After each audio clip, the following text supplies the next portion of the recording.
plaisir pour moi de vous retrouver pour la nouvelle saison de votre émission de proximité, d'échange et de divertissement, le rendez-vous de midi. Pour cette nouvelle aventure, nous venons avec de nouvelles rubriques, des rubriques innovantes que vous aurez le temps de découvrir.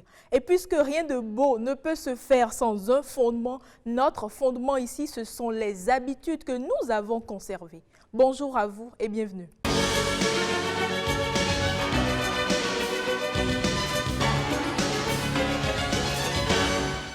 Ariane, bonjour.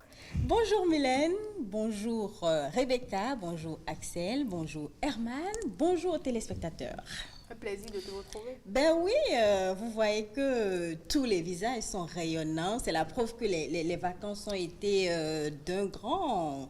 On s'est bien reposé. Voilà, on s'est bien reposé. Et Rebecca qui sourit dans le coin.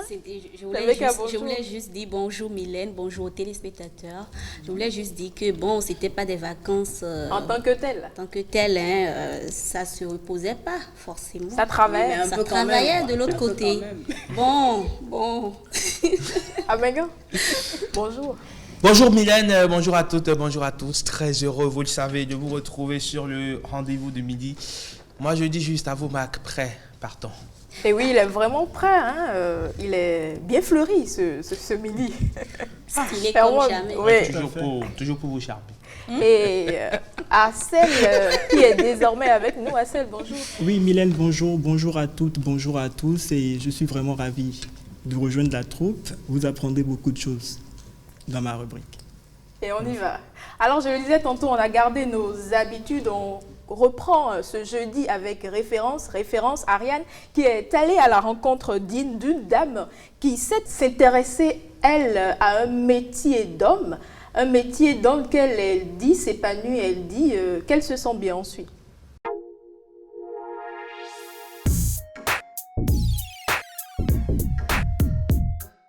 Et juste après mon bac, je me suis inscrite en sciences naturelles, en CBG. Et là, j'ai obtenu la licence en sciences naturelles.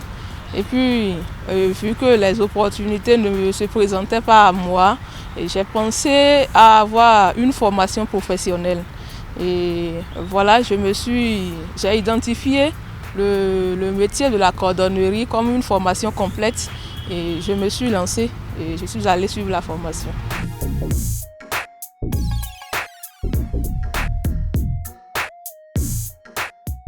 La cordonnerie parce que tout au début, j'habillais les chaussures. Je prenais des chaussures au marché que j'habillais avec des tissus pagnes, des tissus jeans et autres là, avec des pelles. Et vu que je m'intéresse trop à la chaussure, je me suis dit, mais pourquoi pas me perfectionner dans le domaine? Pourquoi pas aller suivre une formation dans la cordonnerie? Et là, du coup, je me suis lancée. Et c'était aussi une formation complète. Et puis, le travail manuel, c'est quelque chose d'exceptionnel. C'est valorisant.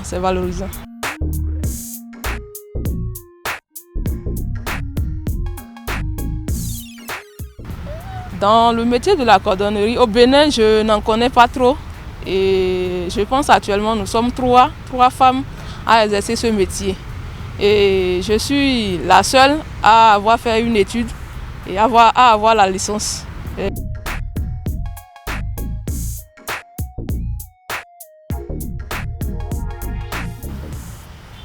Je ne me plains pas de ce métier, je ne me plains pas. Parce que c'est un métier et comme les autres. Et être cordonnier, c'est comme être un fonctionnaire d'État. Et lorsque tu t'adonnes à ton travail, tu vas t'en sortir. Et puis, lorsque tu aimes le travail, tu as l'amour du travail et surtout le travail bien fait. Et on ne peut qu'être épanoui.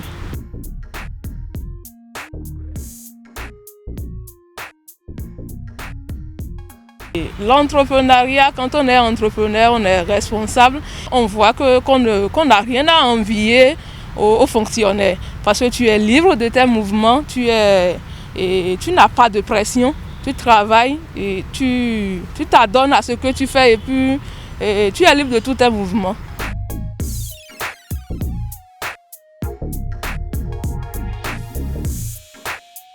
je profite de l'occasion pour demander aux jeunes surtout d'avoir une vision, de se fixer des objectifs et de ne pas seulement se limiter au diplôme que nous avons et chercher à acquérir des connaissances, à suivre des formations professionnelles pour enfin se valoriser.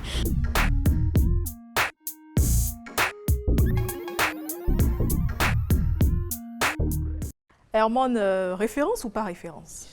Oui, c'est une référence. Ce qu'elle fait, c'est magnifique parce que à la base, ce métier de cordonnerie, c'est quand même un métier, voilà, où on retrouve beaucoup plus des hommes, Mais vous savez, avec la sensibilité féminine, on peut toujours investir tous les domaines et surtout apporter cette touche féminine là à tout ce que nous faisons.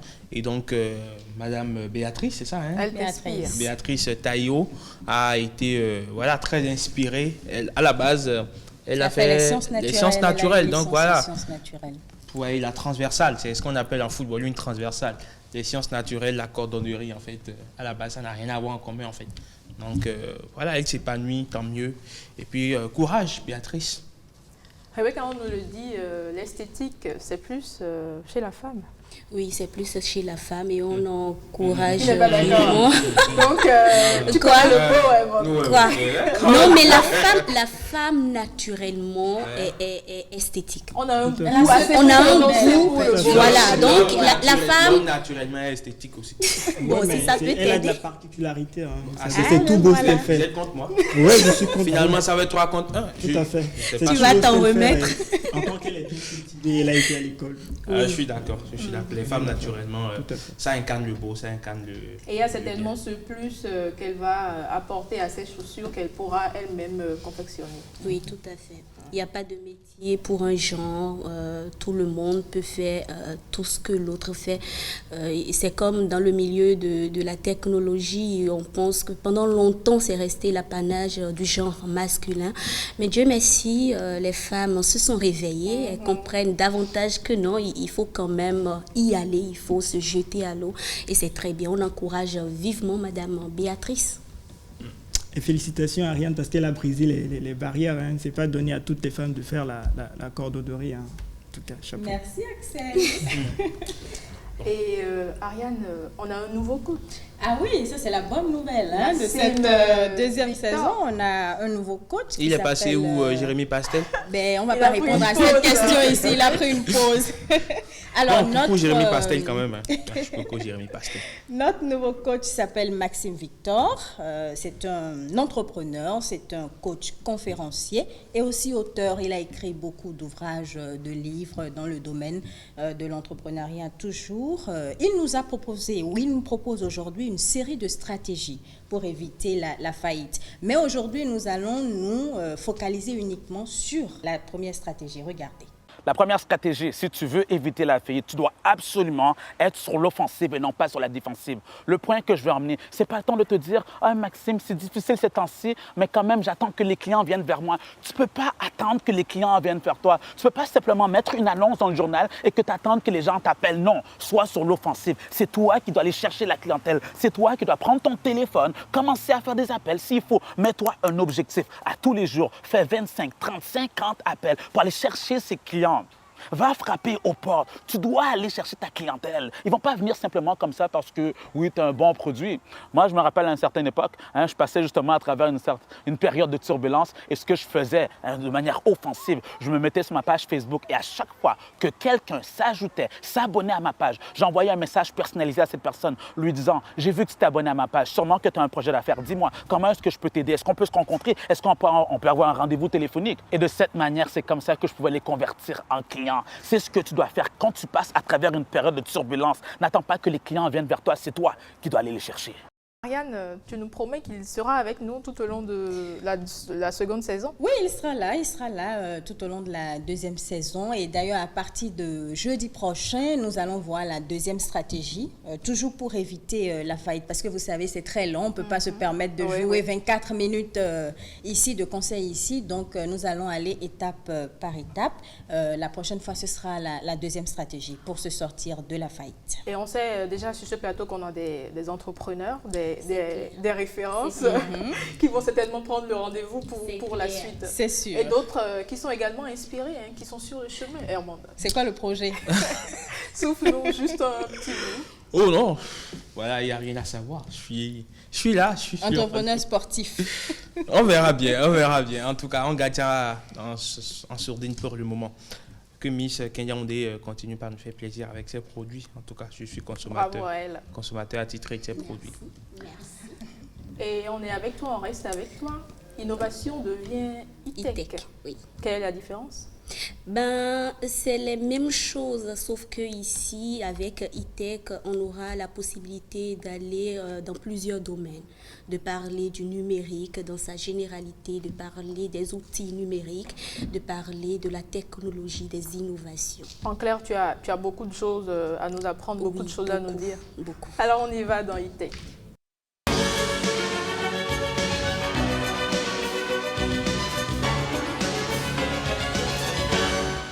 Alors ce midi, on parle de Big Data. Tout à fait, pour ce tout premier numéro de votre deuxième saison de Rendez-vous de midi, on vous parle du Big Data. Alors Big Data, parlons de Big Data, on parle déjà des mégadonnées ou encore des données massives. On fait référence surtout aux ressources d'information dont les caractéristiques en termes de volume, de vélocité et de variété imposent l'utilisation de technologies et de méthodes analytiques particulières pour générer de la valeur et qui dépassent en général les capacités d'une seule et unique machine et nécessitent des traitements parallélisés. Alors oui, je vais vous proposer de suivre ensemble cette vidéo qui va nous renseigner davantage sur le Big Data.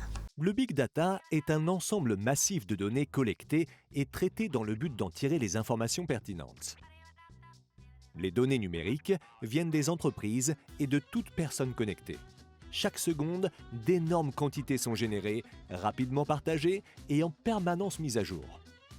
Elles proviennent de différentes sources, des données clients, des processus de maintenance, de statistiques, du web, avec les likes ou tweets sur des réseaux sociaux, les photos et les vidéos partagées, les mails, des transactions d'achat, également des smartphones, avec les applications, les SMS, la géolocalisation du téléphone, mais aussi des GPS des voitures, de la station météo, des objets connectés, de capteurs. Le Big Data permet de voir le monde autrement. Alors qu'il y a encore quelques années, les entreprises cherchaient à faire des moyennes et à définir leur public cible.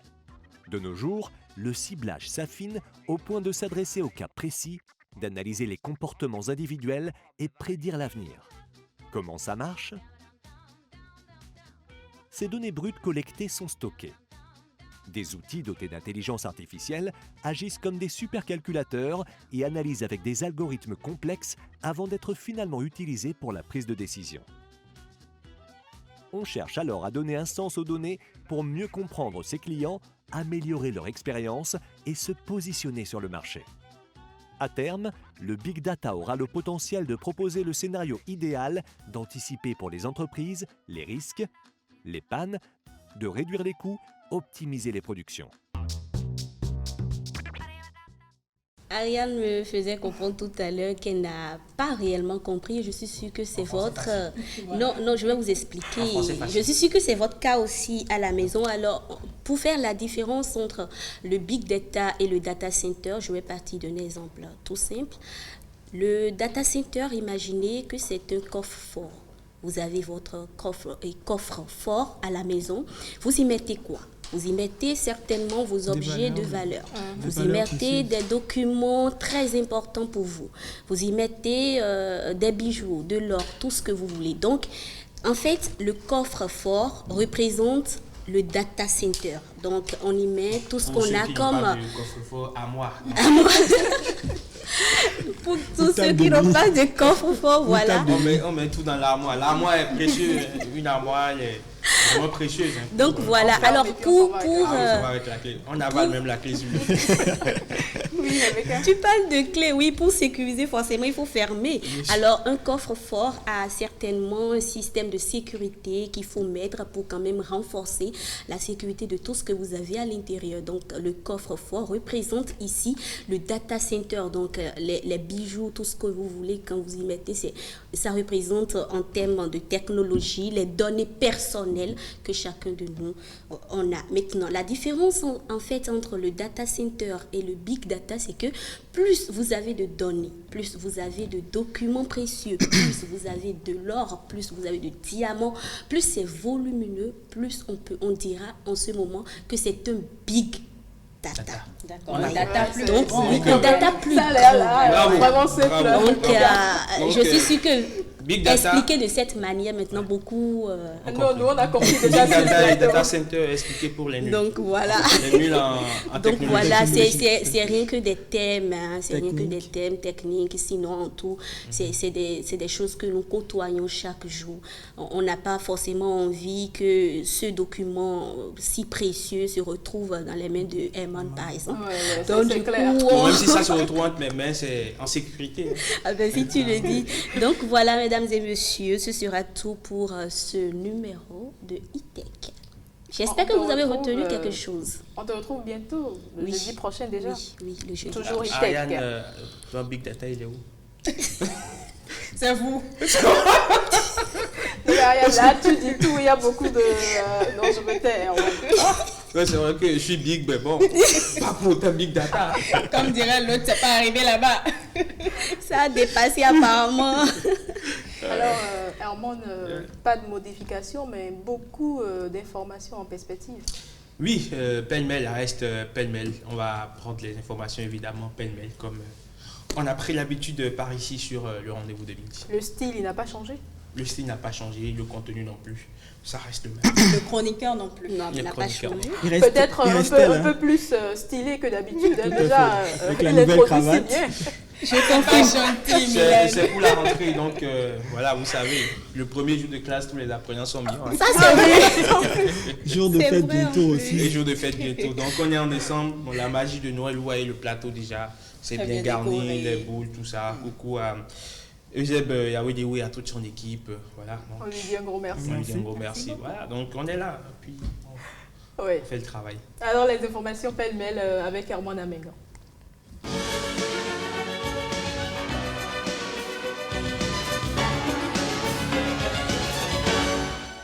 Alors, Herman, la Fashion Week Dakar plutôt s'est tenue dans un décor plus ou moins particulier.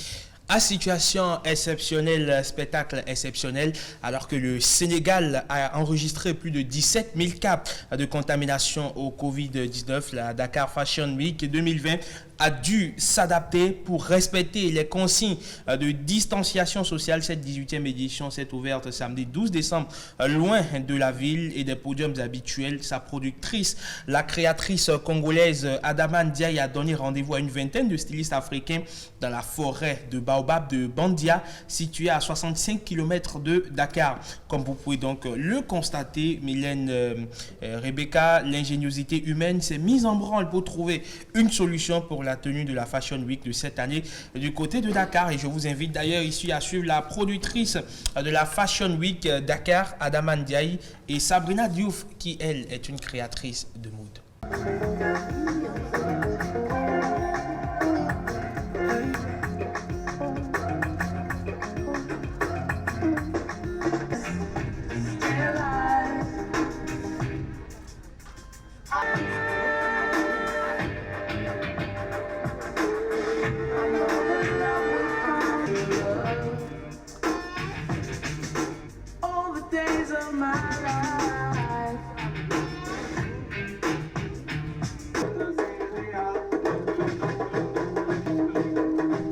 On est là, on est au milieu de nulle part et le lieu est quand même super.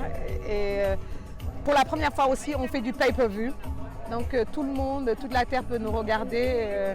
Et avec le Covid, il fallait qu'on soit créative, il fallait que je trouve des solutions et surtout qu'on évite qu'on nous cancel le show.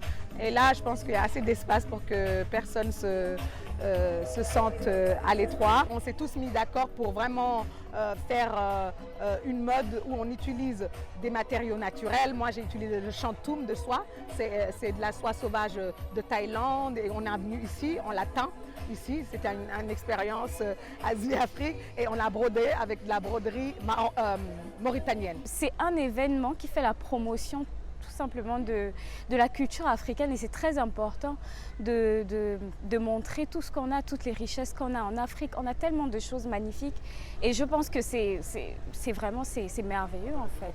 Oui, certainement, très merveilleux. Vous avez vu donc cette Dakar Fashion, en tout cas l'édition de cette année qui s'est tenue dans un décor bien particulier. En tout cas, moi j'ai aimé le décor, ça sort un peu de l'ordinaire. On est naturel, on est comme Adam et Ève dans le jardin d'Éden, vous voyez l'image à laquelle je renvoie un tout petit peu. Sauf que... non mais au début ils étaient venus, après ils étaient habillés. Ouais, sauf que ici Adama Ndiaye a apporté sa touche particulière à cette cérémonie. Surtout, elle a fait preuve de créativité, d'inventivité, de génie, en tout cas tout ce qui entoure le côté artistique des créateurs. Alors tu nous emmènes à présent à la découverte de Sori Bamba, un virtuose de la flûte mais peu connu.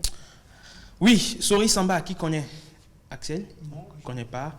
Rebecca, connaît pas. Ariane, connaît pas, non. Alors, il est le modernisateur de la musique du pays Dogon, insatiable, expérimentateur et découvreur de talent depuis un demi-siècle, oui, 50 ans. Avec un peu moins de modestie, le musicien malien Sori Bamba, à l'aise dire, aurait pu devenir une star de la scène africaine comme ses compatriotes Ali Farka Touré ou Salif Keita. Mais dans le Mali d'aujourd'hui, beaucoup ne le connaissent pas. Et d'ailleurs, en dehors du Mali également, ailleurs, c'est quasiment un inconnu. Le vieil homme de 82 ans qui passe l'essentiel de ses journées entouré de ses petits-enfants et de ses poules dans la cour de sa maison, de sa ville natale de Mopti, surnommée la Venise du Mali, a été un précurseur pour lui et pour les autres. Sori Bamba, né en 1938, et tout a commencé pour lui sous la colonie française à la fin des années 40, quand un ami offre une flûte à 6 trous. Le petit talibé, il était élève donc d'une école coranique d'alors, au destin tout tracé de marabout, change radicalement de voix.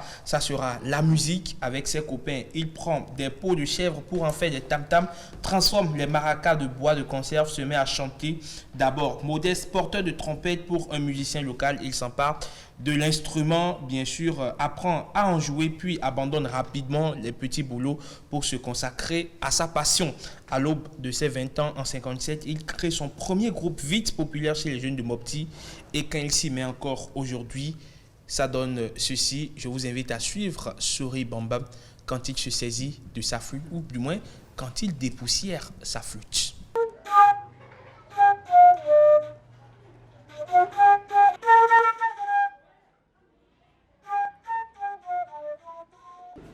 Elle se réveille tout doucement.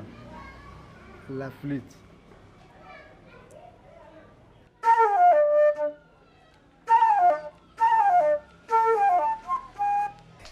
Alors, Herman, il est vraiment âgé. Est-ce qu'il joue toujours à la date d'aujourd'hui? Alors, écoutez, Mylène, ses enfants qui le trouvent fatigué veulent qu'il arrête la musique, mais dès qu'un gamin passe, il commence à chantonner avec lui pour lui transmettre, répète-t-il, à longueur de journée. Rebecca, tu souris, pourquoi? Oh là, non, je souris parce que j'ai vu que le vieux ne veut pas perdre sa jeunesse. Elle le vieux. Ah, ça, c'est l'appellation des jeunes, le vieux père. Il ne veut pas qu'on le conjugue au passé tout de suite, quoi, tu vois. Donc, Qui veut qu'on le conjugue au passé? Personne. Voilà, on veut tous rester au présent. C'est normal. C'est la passion. Et la flûte, toi, tu aimes? Tu joues de la flûte? Bon, je ne dirais pas oui, je ne dirais pas non, parce que bon, je ne sais pas trop. Ah, ça te fait pas de l'effet? Rien du tout. Non. Ça me fait penser. Ça ne te fait pas de l'effet? Pas encore. Et moi, ça me fait plutôt penser à Meshak Adiaro, qui est un grand virtuose aussi de la flûte. Quand il se saisit de sa flûte, oulala, c'est un grand artiste, c'est un grand talent, tout simplement. Donc, beaucoup à Meshak Adiaro, un grand talent de la musique béninoise. Et voilà, un grand... Sinon, Herman, je joue aussi. Hein. Ah bon? Ah ouais, intéressant. Ça, Rendez-vous la- jeudi prochain. Non, c'est trop facile de dire. C'est trop facile ça. Jeudi prochain, on est là. On va venir avec une flûte. Non, mais je m'appuie à la maison, je viens Moi, j'en ai. avec. et puis, Ok, viens on va avec. se- Non, non, non, faut pas venir avec. Tu peux trafiquer. Tu joues ou tu essaies? Tu essaies. Je sais. Mais c'est Ils bien sont quelque deux chose. désormais. C'est On pas vient avec grave. la flûte jeudi Jeudi prochain. prochain. Il y a pas de On vient avec la flûte. On prend le On rendez-vous. prend le On y rendez-vous. va. Et puis, Pensez Emmanuel, Alors oui, on met les téléspectateurs à témoin. On prend les Non, téléspectateurs. mais Emma, Oui. il pense plutôt qu'on souffle dedans. Oui, quand tu n'es pas sérieuse. C'est pas gentil. L'essentiel n'est pas de souffler là-dedans. Et puis, Amand, tu nous parles de cette femme chinoise qui a sauvé plus de 1300 chiens. Alors, elle s'appelle Wen Zhuang. Elle vit dans le sud-ouest de la Chine. Elle est retraitée. Elle héberge plus d'1 millier de chiens errants et leur consacre tout son temps. Tout a commencé il y a 20 ans.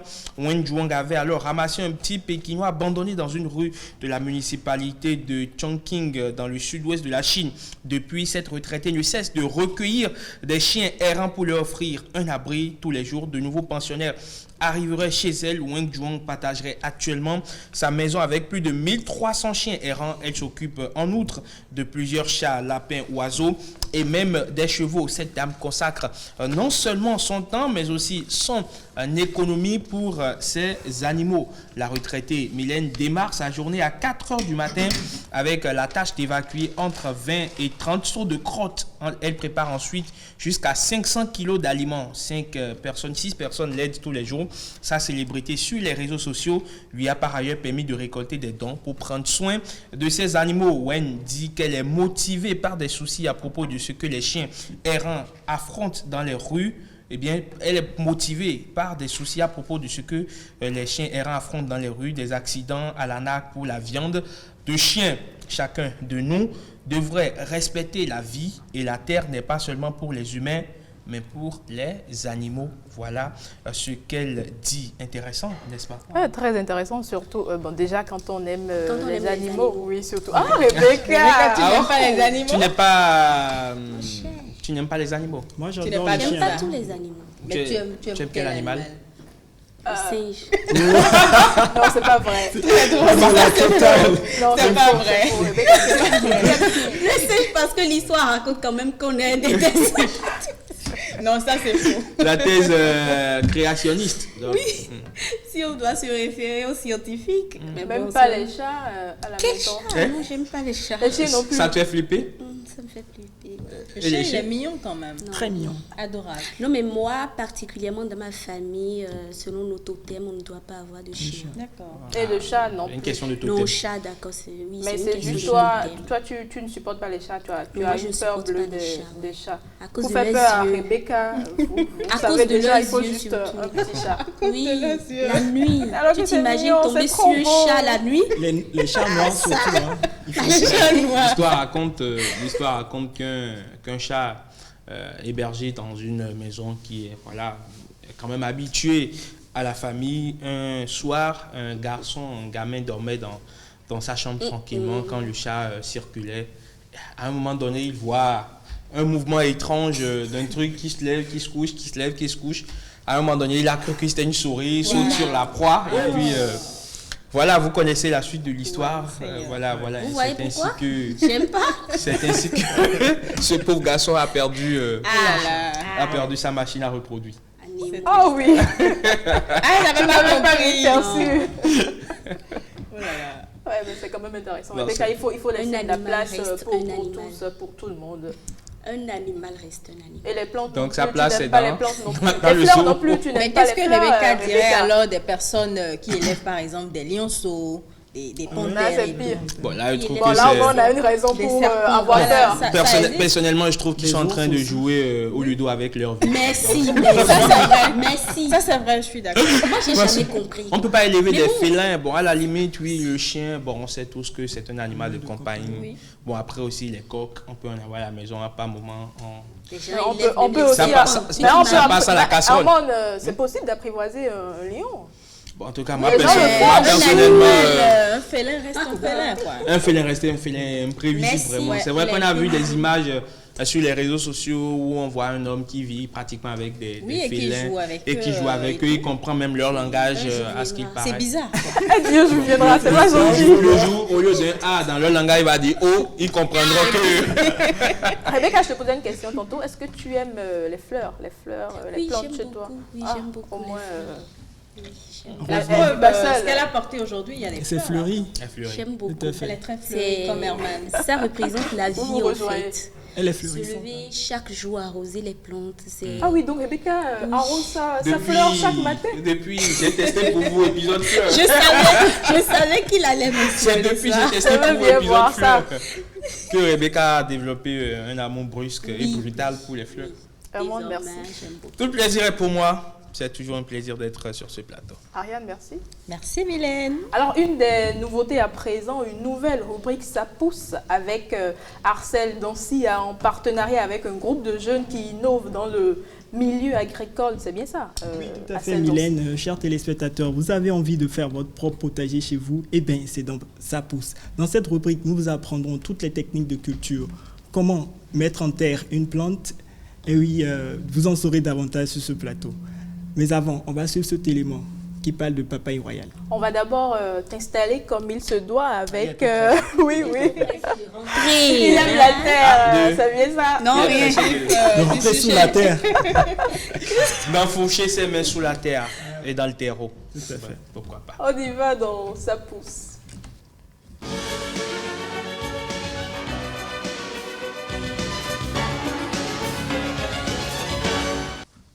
Arcel, tu as réalisé pour nous un élément sur la papaye, c'est bien ça? Herman, pas Ariane, elle a la C'est elle est Rebecca. partie. Rebecca, tu aimes la papaye? Oui, mais pas trop. Avec un peu de citron ou sans citron? Merci, tu comprends. Herman, Avec des feuilles de menthe aussi. Ah oui. Ah ouais. Oui, Ça, j'adore la papaye. C'est un fruit que j'aime tout particulièrement. Moi, je n'aime pas. Ça va de soi. Non, mais sérieusement, je n'en prends pas. Ça va de soi. C'est pas bon pour moi. Et puis, Moi-même, je ça n'aime accélère pas tout la ce que vous savez. Donc, Moi-même, j'aime pas la papaye. Mais il paraît que c'est... Pourquoi tu veux nous en parler alors? Il paraît Parce que c'est un que bon fruit. c'est un bon fruit qui aide vraiment À digérer. Oui, ça à c'est digérer, vrai. ça facilite, c'est un vrai digestif et ça facilite également, ça vous rend la selle facile. Oui. Donc, lorsque vous prenez ce fruit, si vous avez des problèmes de selle, ceux qui vont à la selle, Pas prendre ça en journée, une fois tous les 100 ans, donc ils n'ont qu'à prendre la C'est papaye. un bon dessert. Hein. on suit cet élément réalisé par Arcel Dancy et on revient. Dès le lever du jour, Valère a ses habitudes. Préparatifs immuables pour le chant. Gestes et réflexes consacrés tous les jours de la semaine. Pas de congé sauf nécessité ou calendrier culturel.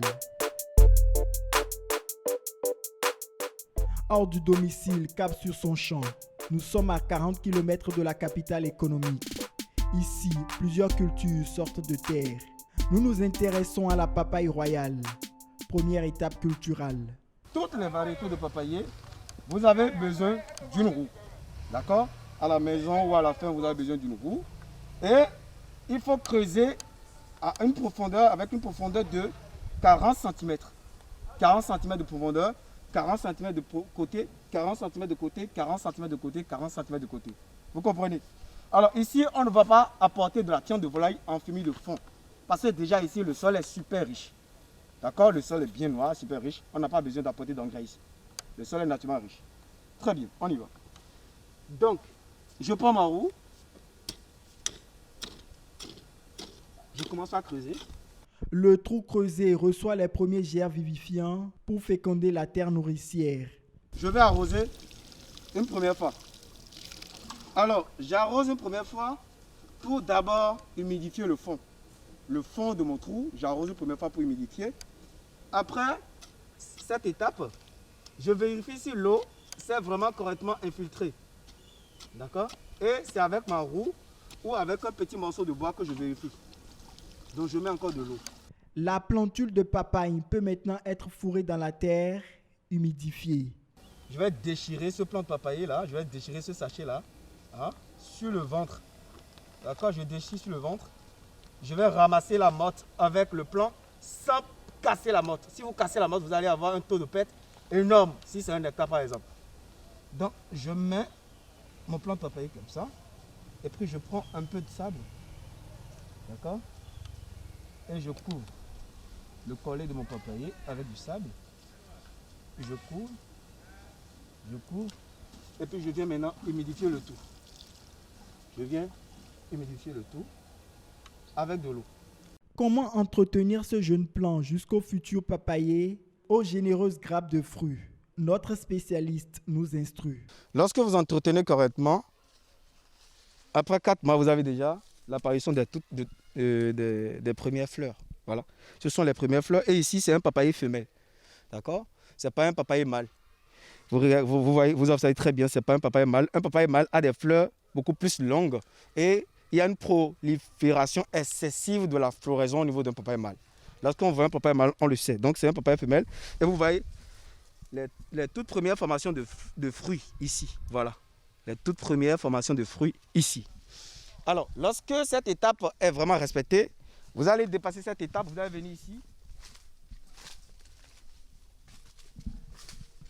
Voilà un papayer après 5 mois. 5 mois ou 5 mois et demi. Voilà. Vous avez des fruits qui sont venus à maturité physiologique.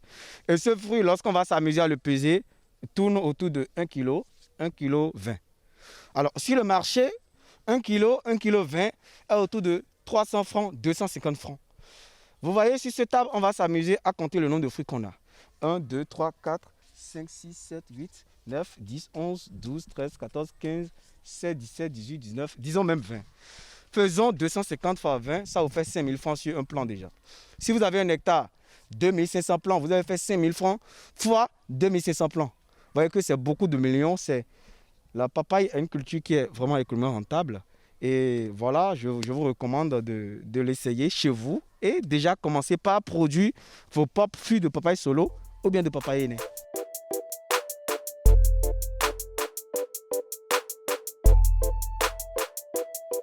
Très facile à la maison pour le réaliser. Vous avez besoin d'un sachet de pépinière, bien percé en bas bien sûr. Vous avez besoin des semences performantes que vous allez acheter chez les distributeurs agréés par l'État. Vous prenez ces graines, vous enfoncez à 1 cm au fond de votre sachet de pépinière, rempli de terreau, bien meuble, bien drainant. Et puis vous arrosez matin et soir. Pendant 6 jours, vous avez déjà la levée. Vous traitez avec les fongicides, les insecticides et les engrais foliaires pendant 4 semaines. Et puis vous avez des plants qui sont vraiment aptes pour aller au champ. La papaye royale, un fruit qui charme nos desserts comme tout autre. Sur les terres de Valère, elle s'épanouit avec les saveurs et parfums uniques que lui confère ce sol de Porte-Novo. Un atout dont Valère n'est pas peu fier. Alors si vous aimez la papaye, vous avez déjà une idée de comment ça se cultive, Herman? Oui, on vient d'en avoir une petite idée. Et je crois qu'avec ça, on pourra faire... déjà commencer par tester pour voir ce que ça peut donner chez nous lorsqu'on a... De l'espace chez toi à la maison, tu t'essayes simplement. Là où moi je suis, non, c'est pas possible. Peut-être plus tard. Tout est bitumé. Ça pousse. Oui, tout est bitumé. Ça va pousser. Alors, Hassan, il est avec nous. Oui, tout à fait. Il est avec nous. C'est un jeune agriculteur. Il est passionné de la terre. Il va nous dire un peu quelles sont les techniques pour cultiver. Okay. Bonjour Valère. Bonjour Monsieur Arsène. Comment vous allez? Ça va très bien. Bonjour, rendez-vous de midi. Bonjour. Voilà, mon nom c'est Taragwe Valère Vansou, je suis ingénieur agronome. Alors ce matin, je vais vous parler de comment est-ce que vous pouvez produire la papaye. Alors dites-nous, comment préparer sa terre avant de la cultiver? Alors avant de cultiver sa terre, il faut d'abord tout simplement faucher. Vous fauchez et puis vous allez réaliser l'essouchage. L'essouchage va consister à enlever les obstacles physiques qui vont entraver le développement normal des racines ou bien de la rhizogénèse. Voilà en termes techniques. Faucher en termes simple. Ouais. Enlever les mauvaises herbes, le désherbage. Oui. Voilà. Alors quelle technique pour un bouturage? Alors pour faire le bouturage, il s'agit juste des branches ou bien des feuilles. Ça dépendra du type de plant. Donc, vous allez prendre un sécateur stérilisé, vous allez couper la branche et puis vous allez repiquer dans un substrat qui peut être du terreau ou non. On ne peut pas le faire avec un ciseau simplement à la maison? Oui, un ciseau à la maison, c'est vrai, c'est possible, mais ça dépendra aussi de la vigueur de la tige. Lorsque vous allez rencontrer peut-être des tiges qui sont rustiques, là, vous allez avoir besoin d'un ciseau professionnel qu'on appelle sécateur. Alors là, ça dépendra aussi du type de plant. Si vous avez besoin des hormones de croissance ou non, ça va déterminer compte tenu du type de plant que vous avez en face. Par exemple, les rosiers, pour réussir le bouturage, il faut utiliser des hormones de croissance racinaire. Voilà. Ah oui, pour celles qui aiment les fleurs, tu prends note. Hein. Comment enrichir la terre? Pardon? Comment enrichir une terre? Alors, pour enrichir une terre, il y a deux manières. Il y a la manière conventionnelle, qui est l'utilisation des engrais chimiques de synthèse, ce qui n'est pas conseillé aujourd'hui. Il y a aussi la manière naturelle qui est recommandée et bio, qui est l'utilisation des fientes de volaille décomposées, les excréments des animaux ou bien du compost pour amender le sol, pour améliorer le niveau de fertilité, la structure et la texture du sol. Voilà, donc c'est peu ça. Moi, je ne parle pas forcément de cette plante-là en particulier, mais pour les autres, est-ce que ça n'a pas besoin forcément d'une lumière donnée? Est-ce qu'on peut le faire d'un espace éclairé? D'un espace éclairé et tout? Merci beaucoup, madame, pour cette belle question. Alors, toutes les plantes ont besoin de lumière pour réaliser la photosynthèse. Sans la photosynthèse, il n'y a pas fabrication de métabolites secondaires. Et sans métabolites secondaires, il n'y a pas les fruits que nous consommons, il n'y a pas les feuilles qu'on voit. Donc, la lumière est vraiment un élément capital pour le développement des plantes. Lorsque vous allez vous amuser à mettre un maïs sous un palmier qui est déjà grand et un maïs qui est exposé à la lumière du soleil, vous allez voir que le rendement au niveau du maïs qui est exposé à la lumière du soleil sera vraiment plus appréciable par rapport au rendement du maïs qui est sous un palmier. Voilà, donc c'est un peu ça. Moi, je veux comprendre. Vous n'avez pas précisé, quand vous parlez de lumière, oui. Vous parlez de la lumière du jour ou parce qu'on a plusieurs types de lumière là même? Alors, la lumière, peu importe sa source, elle est toujours utile à la plante. Et vous allez voir dans le cas des Pays-Bas, c'est le plus grand pays producteur de rosiers au monde. Ils n'ont pas besoin du jour ou bien de la nuit. Tout le temps, ils produisent des fleurs. Donc, ils ont créé des lumières artificielles dans des tunnels ou bien des greenhouses, qu'on appelle des serres au Bénin ici. Il y a différents types de serres.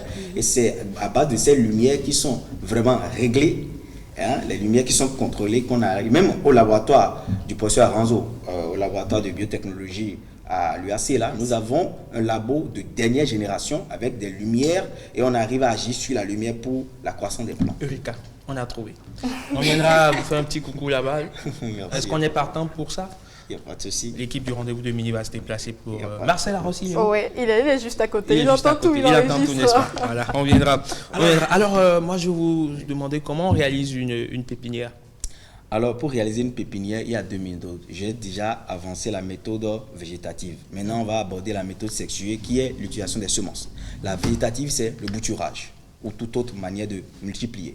Alors, lorsque j'ai une bonne graine, une semence de qualité, j'ai un pot de fleurs ou un sachet de pépinière qui est bien percé en bas. J'ai un substrat qui peut être de la terre végétale, du terreau, ou bien de la fiente de volaille décomposée, ou également les tubes de coco. Je vais mettre le substrat à l'intérieur de son contenant. Je vais lever la dormance au niveau de la graine, s'il s'agit, par exemple, des graines de Caesalpinia bonduc à Dikui. Vous connaissez Adjikui? Voilà. Caesalpinia bonduc. Caesalpinia bonduc. Oui, Adjikui. Voilà, Caesalpinia bonduc. Ou bien du petit cola. Voilà, le petit cola, voilà, le petit cola qu'on appelle Garcinia cola.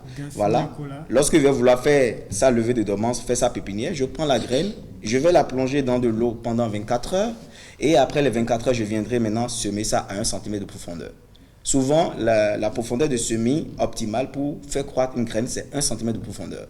Et ça dépendra aussi du type de plant et de son cycle végétatif. Des fois, vous pouvez avoir la levée de dormance ou bien la germination après 6 jours. Dans le cas de la tomate, ça sera 4 jours. Dans le cas du piment, ça sera 2 semaines. Dans le cas du cola, ça sera 1 mois, ainsi de suite. Alors, comment choisir une semence alors? Alors, pour choisir une semence, il faut d'abord voir le taux de germination de la semence. C'est écrit sur les semences. Et il faut voir le taux de pureté. Donc, quand les meilleures marques, je ne vais pas faire de pub pour de marques ici, mais les marques qui sont reconnues par l'État aujourd'hui ou par les ingénieurs agronomes sont sur le terrain, les agriculteurs le savent. Et lorsque on vous propose dans une boutique d'acheter une semence, vous demandez le taux de germination, le taux de pureté et la date d'expiration aussi. C'est hyper important parce qu'il y a des semences qui vont vraiment être périmées et qui vont perdre un taux de germination et vous n'allez pas le savoir. Mais généralement, on nous dit qu'il suffit juste de le conserver au frais. Alors, conserver au frais, c'est une question qui est vraiment à double sens parce que ça dépendra aussi du type de semence. Il y a des semences qui ne supportent pas le frais ou bien le froid. Donc, il y a des semences qui supportent le froid. Mais la meilleure manière, en général, à 80% pour bien conserver une graine ou toute autre matière, c'est le froid. Voilà. Quelle est la fréquence d'arrosage? La fréquence d'arrosage sous climat tropical ici dans un jardin sera de 2 fois par jour quand on a une chaleur forte. Mais quand il n'y a pas de chaleur et nous avons beaucoup de pluie, ça sera 3 fois par semaine ou bien 1 fois par jour. Ça dépendra aussi du niveau d'humidité de votre terreau ou bien de votre terre. Tellement de paresseux qui ne se voient pas arroser une plante. Non, pas jusque-là, pas jusque-là. Non, mais moi, je me rappelle, j'avais oublié un jour, 2 jours successivement d'arroser. Et j'ai remarqué que c'était en train de se faner. Oui. Dès que j'ai mis l'eau, ça a retrouvé la vie. Et j'étais tellement contente. Jésus. C'est ça. Alors, comment on fabrique une semence? Alors, pour fabriquer une semence, il faut d'abord, dans un premier temps, être semencier ou être une entreprise de fabrication de semences reconnue par l'État ou bien par le gouvernement d'un pays X. Alors, le processus de fabrication de semences est vraiment très délicat. Moi, j'ai un diplôme en biotechnologie pour une semence. Donc, moi, je suis apte à fabriquer les semences, mais ce n'est pas parce que j'ai un diplôme en position de semence, il y a un master en position de semence que je vais me mettre à fabriquer la semence. Avant de fabriquer la semence, je dois me rapprocher des autorités qui sont agréées en la matière et voilà, montrer mon désir de fabriquer une semence. Ils me donnent leur OK, je me lance dans le processus. Il y a plusieurs étapes de validation pour voir la performance de la semence, pour voir l'incidence de la semence sur la nature et la faune et la flore. Et quand tout ça là est réuni et la semence elle est vraiment hyper bonne au laboratoire, on fait maintenant une séance de vulgarisation. Et après vulgarisation, maintenant, lorsque les producteurs acceptent, OK, cette semence là, elle est hyper bonne pour notre production de tomates par exemple, voilà, tu deviens célèbre et tu deviens riche. Voilà. Alors une dernière question pour finir, comment êtes-vous arrivé à l'agriculture? Alors moi je suis arrivé à l'agriculture par pure passion d'abord et aussi par mon père qui est l'un des plus grands producteurs en matière de riz au Bénin. Il produit essentiellement des semences de riz, il s'appelle Émile Roisseau, il vit dans la vallée de Lemay. Coucou à lui. Voilà. Bonjour à lui.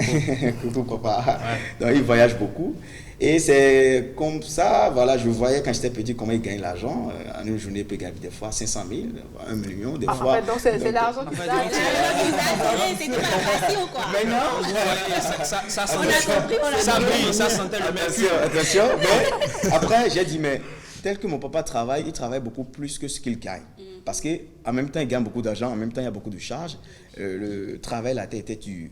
Donc, moi, j'ai dit à mon père que je vais faire des études en agriculture pour améliorer son quotidien. Et bon, paradoxalement, quand j'ai terminé mes études, je ne suis pas passionné par le riz, je suis passionné par les plantes ornementales, les fleurs. Je suis paysagiste et aussi par les semences, les outils, l'installation des fermes agricoles modernes, les serres et tout. Donc voilà, donc c'est comme ça. Merci. Mylène? Oui, moi je suis satisfaite.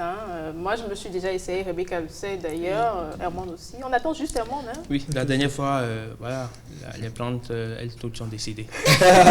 Perleuse âme. C'est crié là. Merci Rebecca. Tout le plaisir. Merci à Ariane da Silva, merci à toi. Merci Mylène. Herman Amenga. Tout le plaisir. Merci à vous pour l'attention. On se retrouve demain à la même heure. Ciao, ciao.